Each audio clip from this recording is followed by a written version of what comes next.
Nama saya Jonathan Christian, dengan NIM saya 19190153. Pada kali ini saya akan membawakan pidato dengan tema Geliat Kebangkitan Industri pada masa pandemi COVID-19.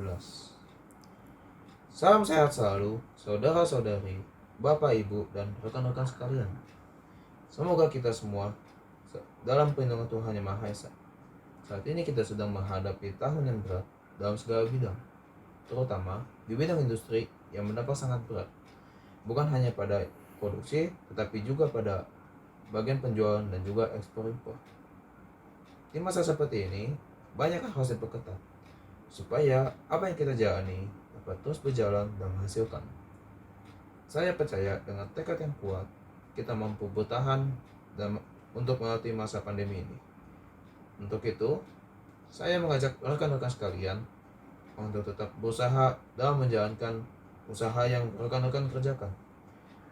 Pandemi ini bukan hanya berdampak pada usaha industri saja, tetapi juga pada orang-orang yang terlibat di dalamnya seperti buruh di pabrik dan juga bagian administrasi di kantor-kantor.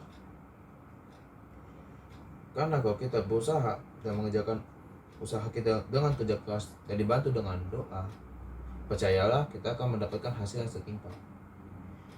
Rekan-rekan sekalian, pada masa pandemi ini, banyak para rekan kita yang tidak sanggup bertahan dalam usahanya. Saya percaya kita yang masih bertahan dan bersyukur, kita pun masih merasa khawatir dan takut hal demikian akan menimpa usaha kita. Untuk itu, segala daya dan usaha dilakukan untuk dapat bertahan. Dengan cara apa kita bertahan? Pasti banyak yang bertanya-tanya. Bagaimana cara kita bertahan? Apa yang harus kita lakukan?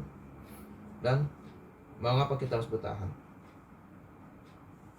Yang harus kita lakukan adalah dengan berinovasi dan menciptakan hal-hal baru dan mengikuti zaman. Karena dengan inilah kita dapat mengetahui tren dan pasaran yang lagi disukai oleh masyarakat kita. Selain itu juga, kita dapat bekerja sama dengan translator dan pemasaran secara online melalui media sosial.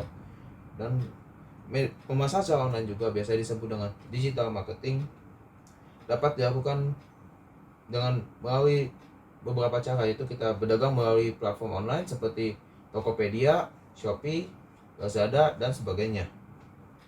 Dan juga selain itu kita dapat memberikan promo-promo yang menarik agar masyarakat dapat memiliki minat untuk membeli barang-barang milik kita, yaitu dengan cara seperti event 11-11 dan event 12-12 yang terjadi pada 11 November dan juga 12 Desember.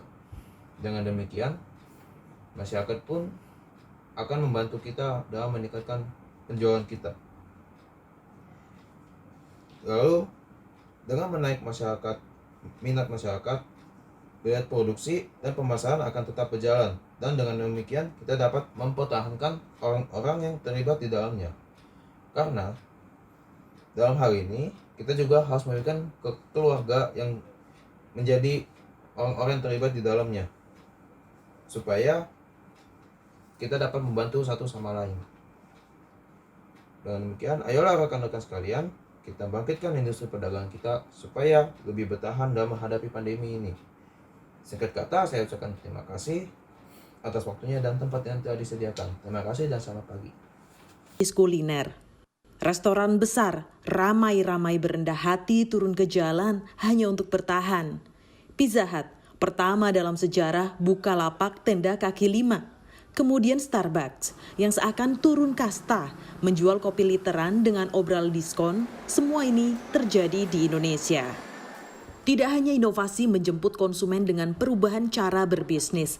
Kedai yang seharusnya tidak beroperasional milik Tawan atau Eatwell Culinary Indonesia pun berpikir keras agar dapurnya tetap ngepul demi menghindari PHK karyawan. Ya, jadi kita di Taman Restoran ada berbagai strategi untuk melewati masa yang sulit ini. Tujuannya adalah supaya outlet-outlet yang tidak bisa beroperasi dine-in tetap bisa buka, tetap bisa beroperasi, sehingga karyawan itu tetap bisa kerja, tidak harus dirumahkan atau di PHK. Cukup menarik